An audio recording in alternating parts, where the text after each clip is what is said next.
All right. My name is Forrest Callan. I'm a trauma surgeon at the University of Virginia and also the Associate Chief Medical Officer for Acute Care.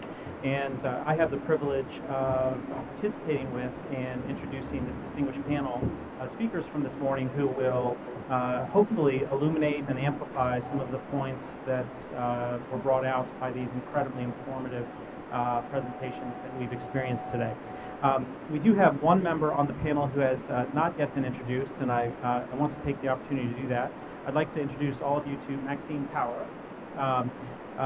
She's the Director of Innovation and Improvement Science at the Salford Royal National Health Service. She leads the Innovation Center known as HALO. Did I pronounce that? HALO. HALO. Yeah. HALO works with improvement teams regionally in Greater Manchester, nationally, and globally for improving patient care, safety, and outcomes. And so without any further ado, we have our panel, and I'd be happy to field questions from the audience. It looks like we have one courageous participant already there in the back, and I think we have a mic that we'll bring to you to field your question.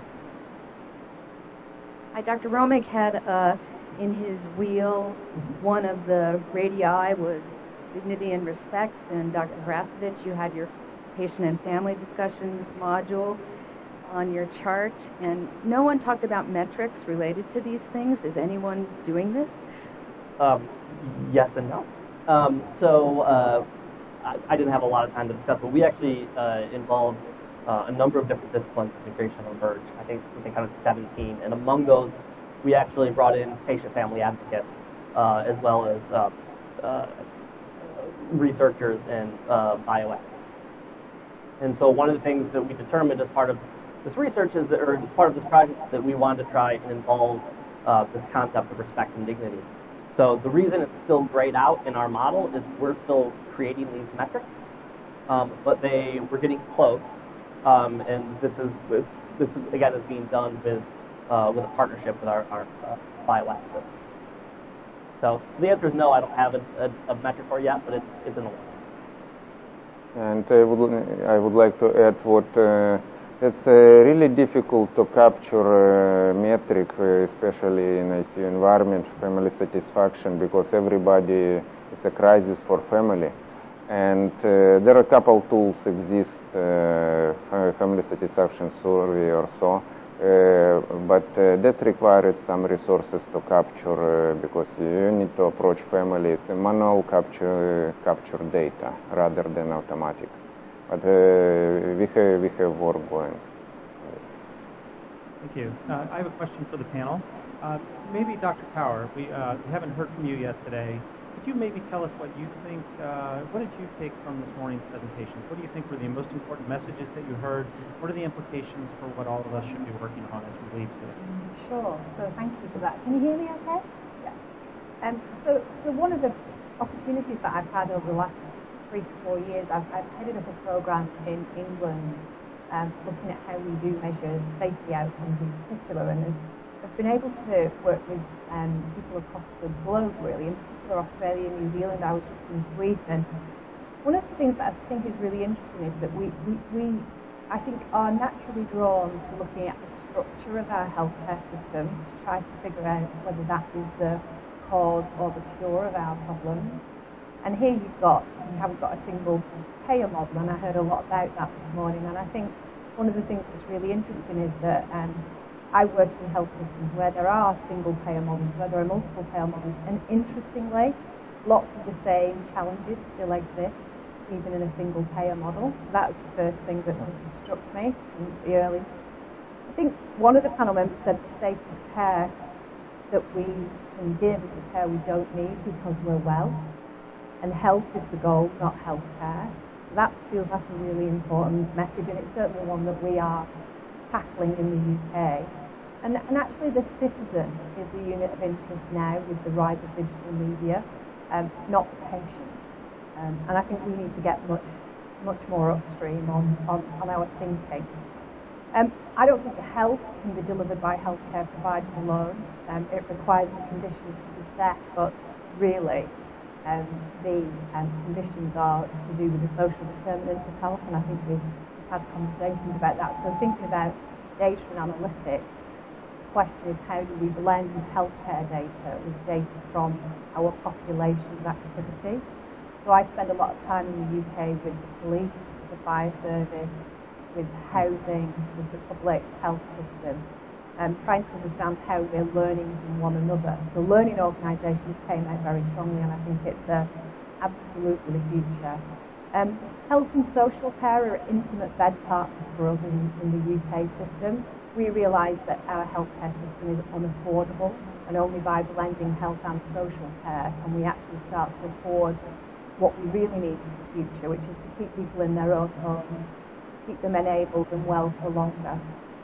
And I think the final thing is I think we need to retire the rescue mindset.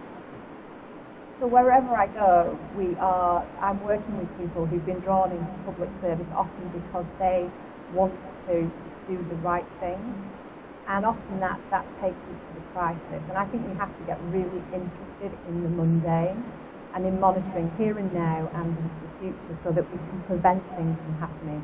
So that when we do deliver healthcare or any kind of care, it's highly reliable, it's personalised, and we can afford it, actually. Those are my take on this morning. Wonderful, great comments. I think, Tim, did you have a comment? Tim Bachman from Emory. Several of the speakers alluded to the human factors involved in delivery of care. One of our observations is that our understanding of what happened is only as good as our data. But as we observe behaviors and we observe the recordings of those behaviors in our various systems, it's tremendous discrepancy. To make the example concrete, if I order a dose of an antibiotic for a patient, I may say to somebody the patient needs the antibiotic. Another healthcare worker might enter it at a particular time. The pharmacy might deliver it at a later time. It actually goes into the patient at a time after that, and then it gets recorded in the electronic medical record. We don't actually know what happened when. I wonder what the community on the platform thinks about our current strategies for actually annotating what happens, whether they think that this is a real problem, and whether it's a problem that we have to solve together in order to make use of all the other data that are actually being used to represent the delivery of healthcare. Who'd like to take that? I'll start with that one. So I think what you're describing is really a problem of integration. All of that information that you just described in your example exists. The pump knows when it's pumping the medication. The pharmacist, the machinery in the pharmacy knows when it was dispensed. The computer system knows when the order was put in. The real problem is we can't get that information to talk to each other. So that's my take on it. Yeah, I think the example I give is we were monitoring DVT prophylaxis one time, and we had an abstractor change. And the rate for one ICU changed by 30% when we had a different human being doing the abstracting. And that I think the point that you're making is that you should measure as close to the truth as you can, as close to the patient as you can, right? So the head of bed example is a great example of documentation in head of bed, honestly, is completely useless. It has the same utility as documentation of a respiratory rate, which is assigned to you when your medical record number is assigned, at least in the 11 hospitals that I've worked in, right? And if we raised our hands, I bet it's a center-specific respiratory rate. Who's 20, right? Who's 16, whatever. The issue of how do you tell when something is infusing into a patient, I think points out a more systematic problem of the platform, which is that at least our pumps don't know which patient they're attached to. And I think that very few pumps have been integrated in that way, and that there's a huge component of risk around doing that. But the overall point that the artifact that's in the electronic medical record is a footprint of a patient passing through a healthcare encounter. It's not a patient. And we need, like the paleontologists have learned how to reconstruct dinosaur anatomy from the trackways, we have to learn how to reconstruct those. I think it's really important. I'd say it kind of gets back to what happens when you change from analog to digital. That you really need to look at your workflow and make sure you're leveraging the digital in how you do your 2B workflow, and that hasn't been done very well in medicine. I think one of the issues that ONC raised in its electronic signature of medical documents working group was, how do you know when the signature is there what that represents? You know, if you have a resident that signs something and then it's changed, and so provenance is a real problem, that you have to do some forensics to figure out what went into that to be able to do it right. So I think that work lies ahead. Those are great answers. So speaking for myself, as I've reflected on the many conversations we've had in this area, thinking about analytics, distribution of analytics, creation of analytics, analysis of analytics, critique of analytics, the question or the encapsulation that I've come up with is that it comes in the form of a question: what if people making critical decisions had the information they actually needed to make informed decisions? To me, that is sort of the heart of what we're talking about in analytics. So to that end, I want to ask the panel, what do you think are the critical problems that we should be looking at in safety or in outcome that should receive the first attention as we look to apply analytics to making informed decisions? What are the clinical problems or scenarios that we should be looking at first?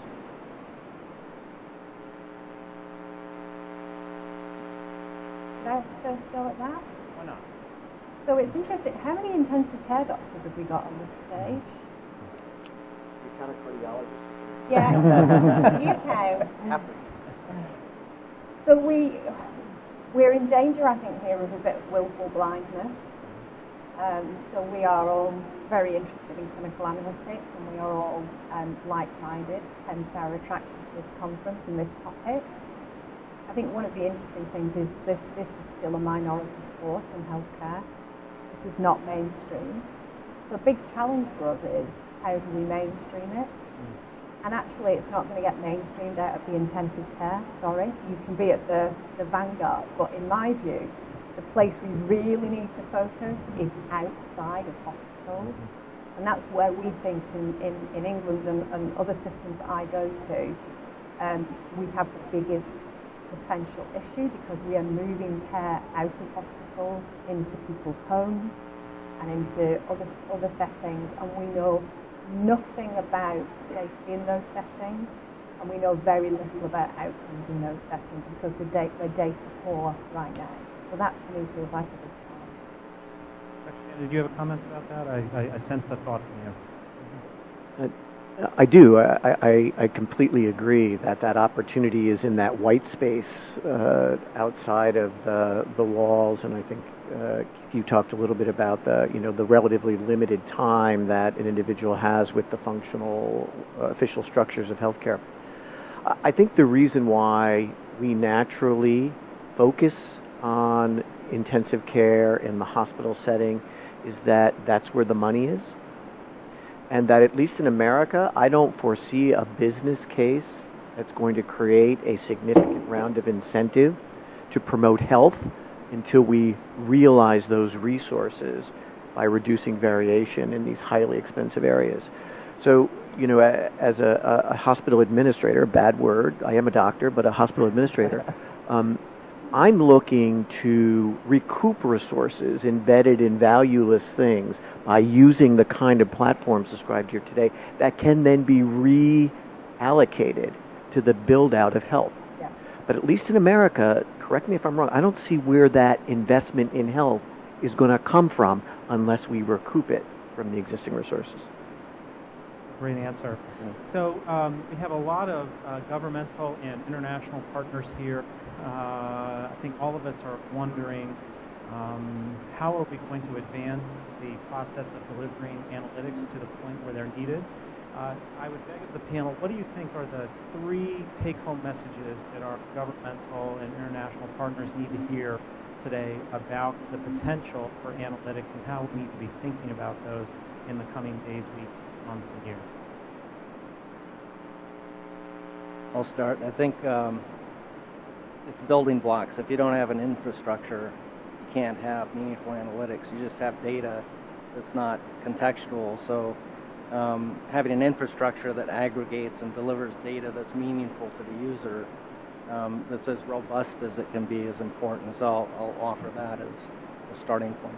I think that's absolutely true, and I'll amplify that and say that, that in my own experience, it's remarkable to me that the decisions made about whether or not to accept a given patient from a referring hospital are made almost completely on the basis of a watercolor sketch that I received over the phone. The decisions made about whether or not to transfer a patient in or out of the intensive care unit, for the most part, I have no modeling applied to them at all or any predictions. And so, to me, I remain amazed today the extent to which modeling and analytics do not penetrate into the fundamental medical decisions that we make and the assessment of risk. It's just remarkable. Another comment, Dr. Harasovich. And I would say because analytics is an applied field and it's need to serve purpose. It's need to be actionable. It's not only nice to have this PDF file or whatever diagram on the screen. There need to be immediate action after that happen. And also I would argue you do not underestimate power of the research on this. All these metrics should be validated and they need to show their value. Because many metrics exist, but is there really have impact? And skip 4, that's great example of this metric which has no impact on. If we're going to amplify on that, right, we're sort of have talked a lot about, I mean, nobody has brought up the data, information, knowledge, wisdom pyramid that sometimes gets up there. Don't forget about the last 2 components of that, right? That having a common infrastructure, great. But I think Vitali's point that all of the analytics in the world basically is a light turns red on your dashboard. That understanding what the action is that the light turning red leads to, we don't honestly have the science for yet, and that we need the platforms, it's true, but we should be trying to skate to where the puck is going to be in the hockey match, and that is figuring out, in the way that Vitali has done with their work, what is it that we expect providers to do, and how do we understand the socio-technical interface?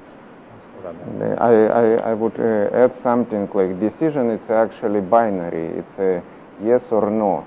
Can you buy a GPS which says you like 70% chance turn right, 50% chance turn left? The same about analytics. It's need to say yes, go, or stop, and that's why it's need to be validated. Everything what produced in public.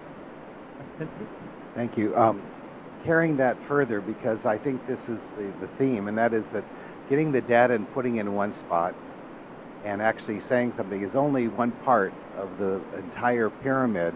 I would submit to you as a critical care physician that if you gave 20 critical care physicians the exact same information, you get 25 projects of management, okay? And I don't think anyone who's a doctor on that panel is going to disagree with me. And so that variance in practice, which isn't based on evidence, it's often heuristic and local, I think is a fundamental thing that we simply ignore. So I believe there is an opportunity in what you're doing to help us address that very big elephant in the room, which is even if you give them the information, they might go up and do whatever they damn well please. That's great. So we've heard about the human-computer interface issues. There are social aspects to the analysis. There are one of the things that we've realized in our group is the ability to critique a system. There is no program right now for training in that, to my knowledge, of frontline clinicians. So those are some barriers we've already identified. What are the ones we haven't enumerated? What do we need to get started? What are the key things we have to overcome to really get moving down this pathway? What's in our way? I think part of the problem is engaging the clinical people to be a part of developing these programs. I don't know how difficult it's been for those of you who have these programs that you're rolling out at your hospital, but clinicians are so burned out to just getting the EMRs and everything going in their hospital that it's very hard to get their brains engaged in making this a clinically meaningful thing for them. Are there data privacy issues that are at play here? Keeping data safe, keeping them intact, keeping them from prying eyes that don't need to look at them. Are these issues in the analytics, in the general scope of looking at analytics in the future? I think particularly as we move from the place where we are data dense to a place where we have, from a healthcare viewpoint, we have sparse data about patients who have never been our patients yet, right? But other industries go after other kinds of data, right? Credit scores, spending habits, other things like that. Those are big, thorny ethical challenges. But they would tell us a lot about health. All right. One more question. If each one of you were going to implement one aspect of innovation in your organization over the coming year related to safety, quality, analytics, or technology, pertaining to the conversation you've heard today, what's the one thing you're working on at your organization? Changing the lineup and the culture in the C-suite. I think in transformation, one of the challenges is usability, and at ONC's meeting, there's a hue and cry from the physicians about their dissatisfaction with the system. So I think instead of laying the burden of supporting EMRs on the workforce, designing EMRs that support them. Okay. I think it would be creating better integration within the environment. So this has been a difficulty for us due to this kind of big question that looms out there that we kind of ignore, which is who owns the data. So does the patient own the data? If you have information in the EHR, is that the patient's information? Is that the hospital's information? Is that EHR vendor's information? If you have a medical device, is that the patient's information? Is that the device manufacturer's information? Is that the hospital's information? And that's a big problem. Everyone says they want integration, but find me a device manufacturer who will let you have the information from their devices. And that's the big holy grail out there. We have yet to tackle. We think that there's more harm from healthcare that happens outside the hospital than inside the hospital, and we are trying to build out an analytical surveillance platform around that. I'm probably pretty biased, but rollout aware outside ICU would help. Can I buy your system? Maybe we can co-develop it. Yeah, sure.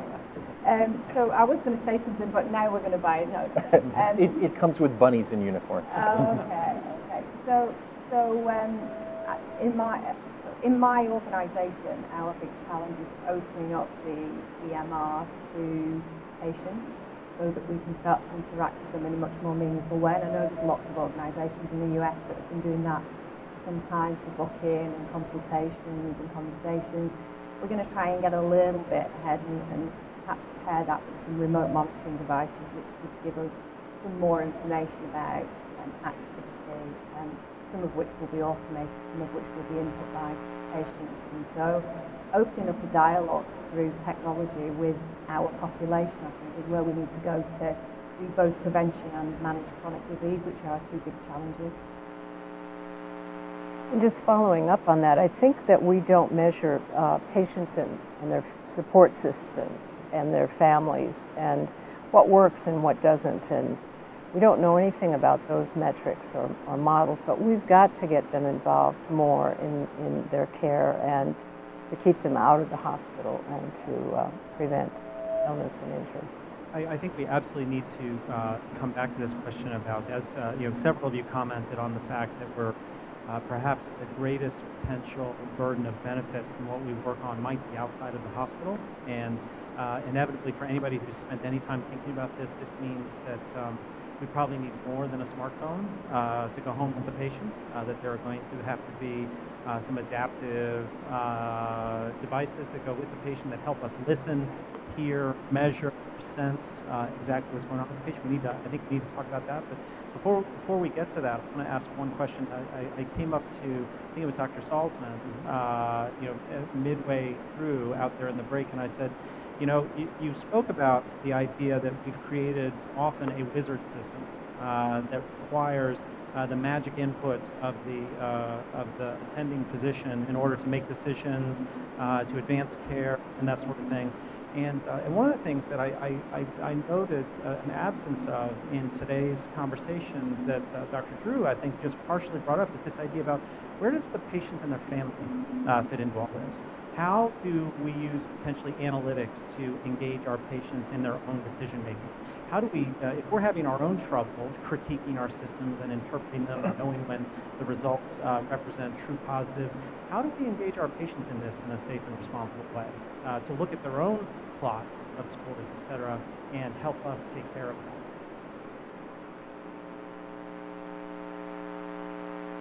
Want an answer? I was about to say crickets. Figure it out. Crickets. I'll start with social media, leveraging the. There's social media that's used to track your buying patterns. If you're near a Macy's, then they're going to target you with an offer. So there's a lot of data that's out there in social media, and we need, we may not have the answer today, but we need to start looking at that as a tool to engage patients going forward. So.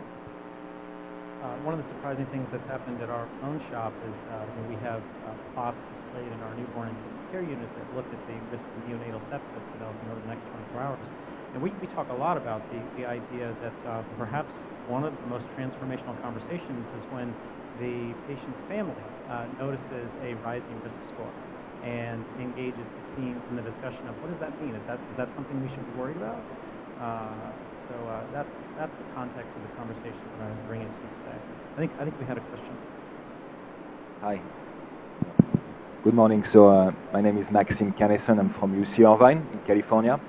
And one thing I'd like to follow up on is the interaction between the human and the computer in this environment of high, compliance to protocols and so forth. I loved your example, Dr. Howell, the use of the hand hygiene device, where you saw a spike in the use of the device just because one of the clinicians was probably dinged because he or she didn't use hand hygiene enough before. And that's something that personally I see clinically as a clinician every day, that actually you have the compliance, and then we use technology to demonstrate adherence to protocols. And in some ways, I feel that sometimes clinicians we spend more time treating the compliant, checking the box, than actually being having the culture of providing the best care to the patient. And I think that when we develop this technology, we should always keep in mind that anytime we develop a technology, we take the risk of decreasing the involvement of the clinician as real doctors. And when you look at health services around the world, some of the countries who rank very high, like the Scandinavian countries, they actually don't really have technology used as much as we do in the United States, but they have a very strong culture of providing the best care. So the question to the panel is, how do we develop technologies while at the same time developing the culture of providing excellent care to patients?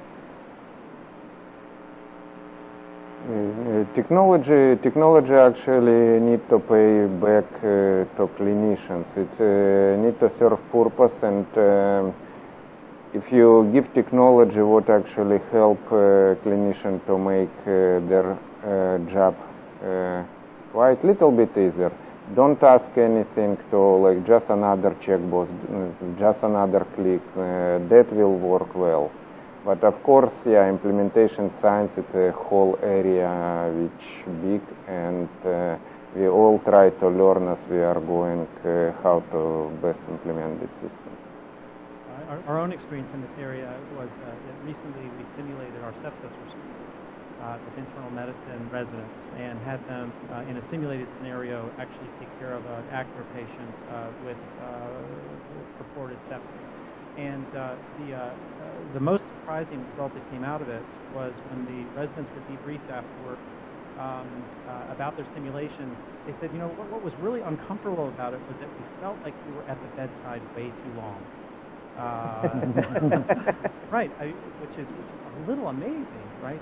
This idea that we have become, in my practice area, so tied to technology and devices and monitors and screens and the maintenance of workspaces through spreadsheets and that sort of thing, that we do run this very real possibility of actually producing a generation of physicians that feel uncomfortable at the bedside. So there was an interesting study that was actually done looking at internal medicine interns, and it was just a time motion study tracking what they did over their shift, and this was in wake of the duty hours. This is the whole reason they were looking at it. And what they found, and they tracked everything. They tracked how much time they spent sleeping, how much time they spent eating, how much time they spent with patients. What they actually found is, of all the things that the interns do, they spend 40% of their time in front of a computer. They spend 10% of their time with patients. And I'll just echo that and say that what my residents tell me is that they feel anxious when they're away from the computer for fear that there's some maintenance task that they are supposed to be performing. Yeah. Sorry. It is the reason I would underscore that, particularly in the domain of safety, nurses are the guardians of safety, not physicians and not house staff. That the 24/7 presence is nursing professionals and other health professionals, not physicians. And so building capabilities within frontline staff to see and solve problems in real time just puts the problem solver closer to the problem and doesn't require random events for engagement. I think to the point that you made, though, and I tried to capture this in some of my comments, I think in public reporting we've lost our way. We're teaching to the test. We're hitting the hand hygiene thing so the score that month looks good, so it gets incorporated into some metric. And then look at the public reports. Can you actually answer the question Randall challenged us with at the beginning? If you're that 80-year-old guy about to undergo a TAVR procedure, what's your chance of being alive at 30 days? What public report tells you that about anything we provide? So there hasn't been transparency around this. It's been shrouded in metrics and normalization of data. And I would submit until we, as a provider community, commit to continuous improvement, not performance, but continuous improvement and mastery, you'll always have people running to figure out how to gain the information. So I think it is a cultural issue. I think it begins with frontline providers, and I'll tell you, transformation in nursing care can lead a lot of the kinds of things we're talking about. You don't want the doctors to get in the way. Yeah. So when I work with improvement teams on systems improvement that can have information technology, clinical analytics as part of it, one of the things that I think we're learning all the time is that we constantly assume that because we've identified the problem, that everybody else also shares that view. And that the way that we've been committed to changing that problem, and so for me that's through data, is the way that everyone else will also respond and change. And I think one of the things that we've got to really always remember is that we're dealing with people, and people are emotional animals. So their emotions are as powerful, if not more powerful, than their analytical skills. So for me, just remembering that we connect the story and how it makes someone feel. So I'm constantly working with teams to say, how does it make you feel? So yesterday I spent some time with an EMR provider, and I said, you're giving people the solution before you've had a chance to go where they are and live the problem. And I think that's a really interesting challenge. You mentioned about pairing our clinical analytics with our improvement and implementation methodology. I think that's absolutely critical for the future, and that speaks to this continuous improvement challenge. It's very powerful when it comes together. So I hope we have some questions from the audience.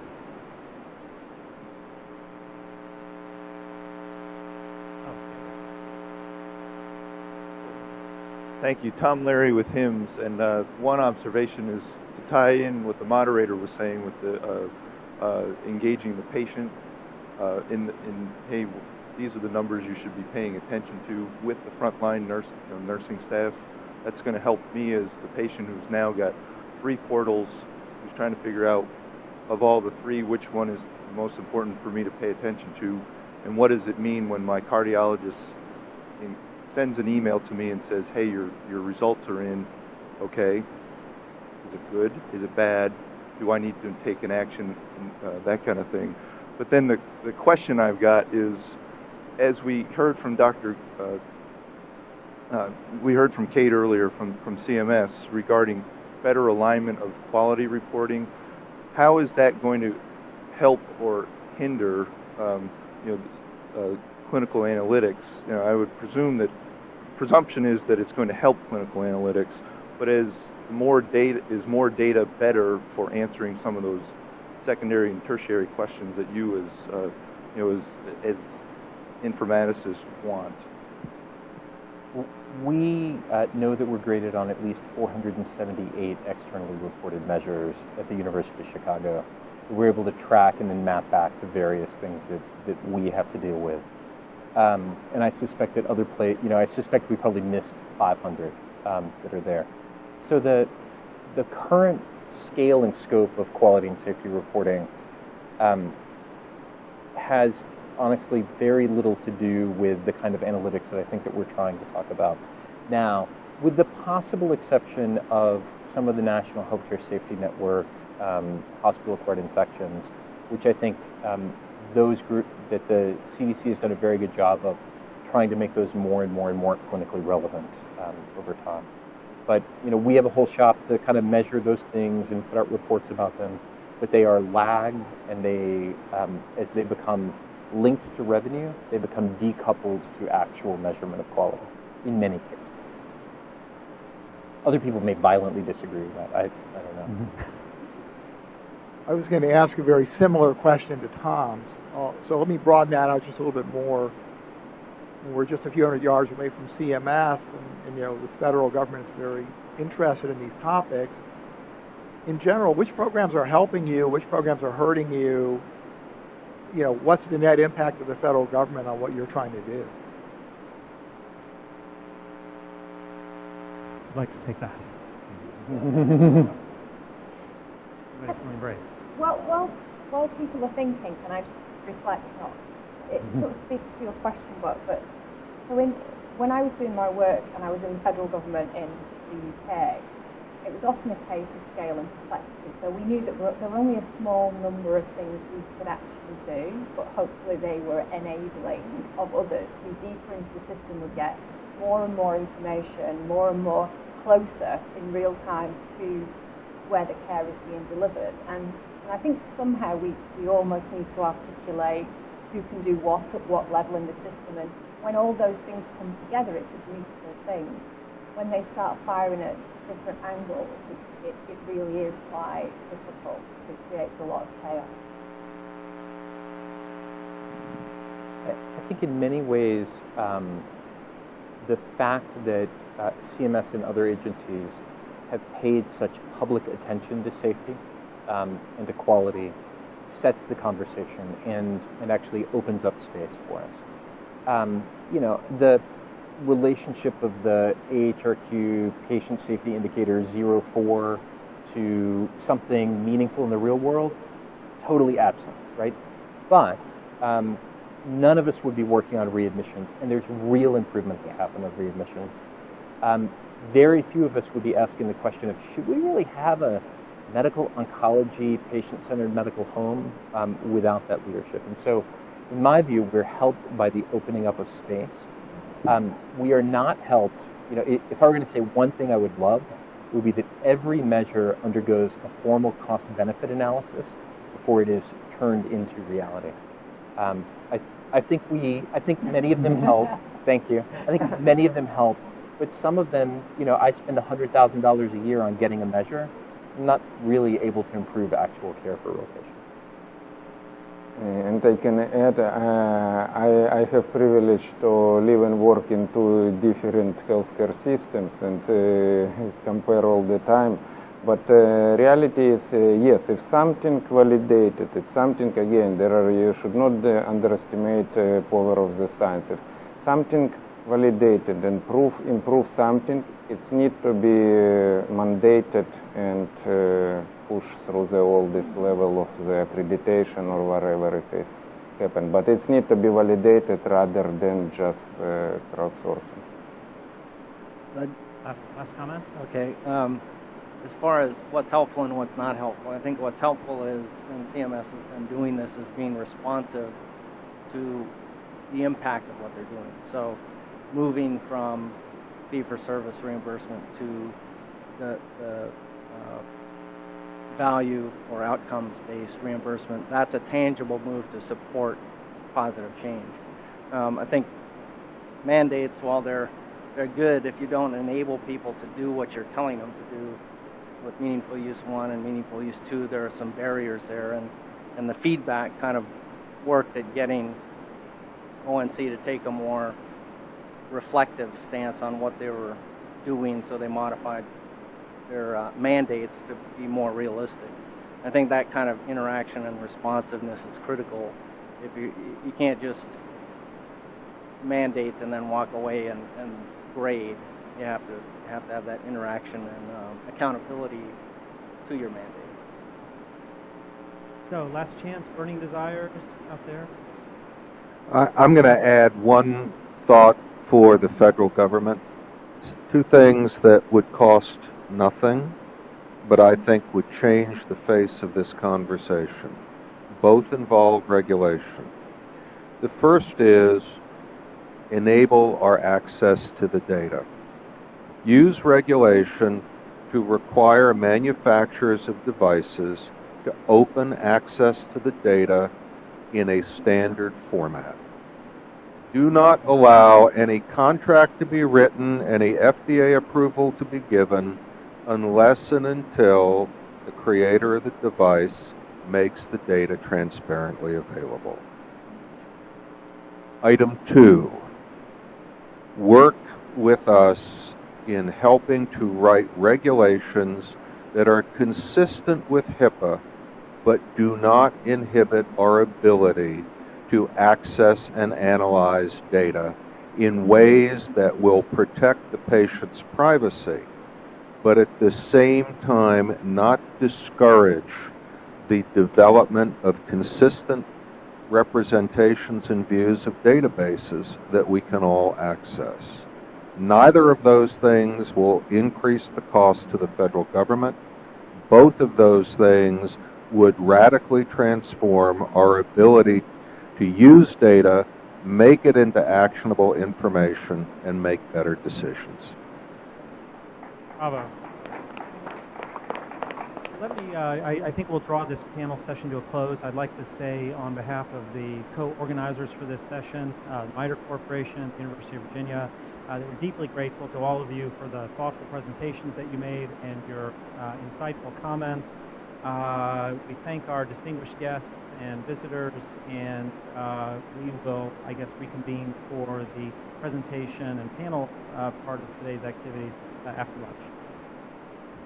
Thank you. It was very well said. Thank you, Dr. Callan, and thank you, panelists, very much.